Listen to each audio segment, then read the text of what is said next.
Hello students, हम लोग देख रहे हैं विज्ञान भाग 2 क्लास 7 अध्याय है 9 गंदे जल का निपटान। करा कि गंदे जल हम कहाँ उसको रखेंगे, कैसे उसका व्यवस्था करेंगे इसके लिए। तो देखिए इसमें दिया है, गोलू हमेशा की तरह अपने दोस्तों के साथ स्कूल जा रहा था। रास्ते में अचानक उसका पैर केले के छिलके में पड़ा और वह सड़क किनारे बह रहे नाली में गिर गया। उसके कपड़े गंदे हो गए। वह रोते हुए कहने लगा, कैसे लोग हैं जो सड़क पर कचरा फेंकते हैं। उदास मन से वह वापस घर लौटा। घर पर उसने अपने शरीर कपड़े की सफाई की। दूसरे दिन वह स्कूल गया। अपने शिक्षक से कल की घटना के बारे में बताया कि सर ऐसा ऐसा हुआ कल। शिक्षक ने उससे सहानुभूति जताते हुए कहा कि यह बात सच है कि हम अपना घर काफ़ी पैसा खर्च करके बनाते हैं, परंतु उस घर से गंदे जल और कचरा निपटान का कुछ विचार नहीं करते। यह एक गंभीर समस्या है। इसके लिए हमें खुद जागरूक होना होगा और इसके प्रबंधन के उपाय करने होंगे। बच्चों से बात करते हुए शिक्षक महोदय ने कहा कि कचरा प्रबंधन के बारे में जानने से पहले हमें यह जान लेना चाहिए कि हम जल का उपयोग कहाँ करते हैं और इसमें क्या क्या गंदगियाँ मिल जाती है। अब बताइए कि आपके विद्यालय में गंदे जल का निकासी किस प्रकार होती है। झाग से भरपूर तेल मिश्रित काले भूरे रंग का जल जो बर्तन धोने की जगह शौचालय, दुकान, होटल, लॉन्ड्री आदि से नालियों में जाता है, वह अपशिष्ट जल कहलाता है। कौन का जल? अपशिष्ट जल। तो यहाँ हो गया कि जितना भी घर से गंदा जल जो निकलता है, होटल हो या शौचालय, सब अपशिष्ट यानी दूषित जल कहलाता। क्या आप कभी सोचा है कि अपशिष्ट जल कहाँ जाते हैं, इसका क्या होता है? जल की सफाई करने की प्रक्रिया में जल का उपयोग से पहले हमें उसमें से प्रदूषकों को अलग करना होगा। अपशिष्ट जल का उपचार की यह प्रक्रिया समान रूप से वाहित मल उपचार कहलाता है। अब है कि वाहित मल क्या है, ठीक है।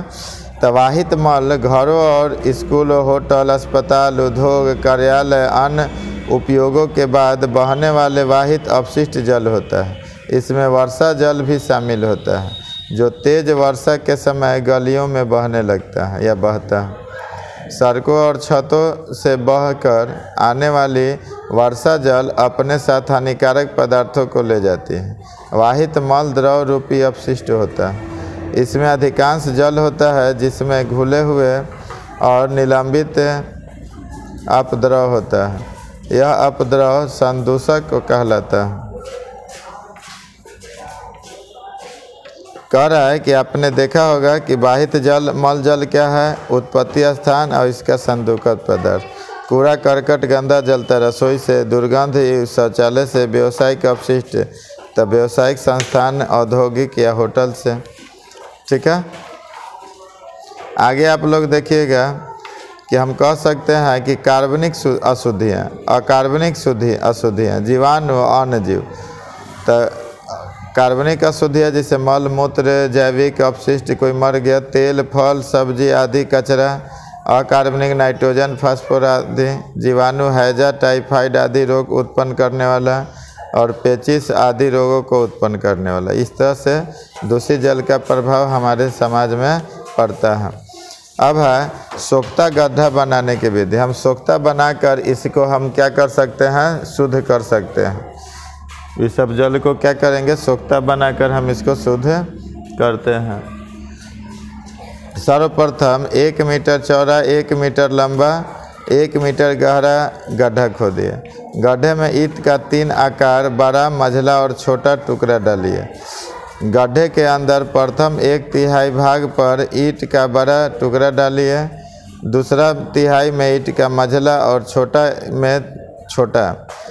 अब घर, विद्यालय, दुकान, होटल जहाँ भी नाली निकलता है वहाँ सोख्ता गड्ढा 11/2 लगभग 11/2 फीट गहरा और इतना ही फीट वर्गाकार होना।